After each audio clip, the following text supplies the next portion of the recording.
আপনি কি রক্তশূন্যতায় ভুগছেন? তাহলে এই ভিডিওটি আপনার জন্য। আজকে আমরা জানব রক্ত কমে যাওয়ার কারণ, রক্ত কমে যাওয়ার লক্ষণ কি এবং কি খেলে রক্ত বাড়ে। প্রিয় দর্শক, রক্ত কি সত্যিই কমে যায়? হ্যাঁ, রক্ত সত্যিই কমে যেতে পারে এবং একে চিকিৎসার ভাষায় বলা হয় রক্তশূন্যতা বা অ্যানিমিয়া। এটি তখনই ঘটে যখন শরীরে পর্যাপ্ত হিমোগ্লোবিন বা লাল রক্তকণিকা মানে আরবিসি থাকে না। রক্ত কমে যাওয়ার অর্থ কি? রক্ত মানে কেবল তরল নয়, এতে থাকে লোহিত রক্তকণিকা মানে আরবিসি ও শ্বেতকণিকা মানে ডব্লিউবিসি এবং প্লাজমা। এর মধ্যে লোহিত কণিকা সবচেয়ে গুরুত্বপূর্ণ, কারণ এটি অক্সিজেন বহন করে। যখন এই লোহিত কণিকার পরিমাণ কমে যায় বা হিমোগ্লোবিন কমে যায়, তখনই বলা হয় রক্ত কমে গেছে। প্রিয় দর্শক, প্রথমেই জানব রক্ত কেন কমে যায়। রক্ত কমে যাওয়ার 6টি কারণ হতে পারে। নাম্বার 1, আয়রনের ঘাটতি।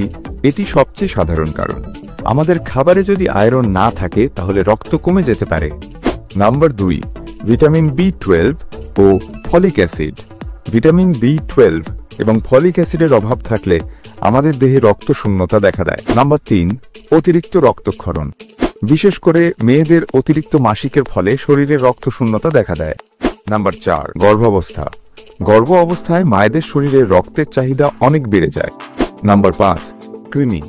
কৃমি আমাদের শরীরের ভেতরে রক্ত শুষে নেয়, ফলে এর কারণে আমাদের রক্তশূন্যতা দেখা দেয়। নাম্বার 6, পুষ্টিহীনতা।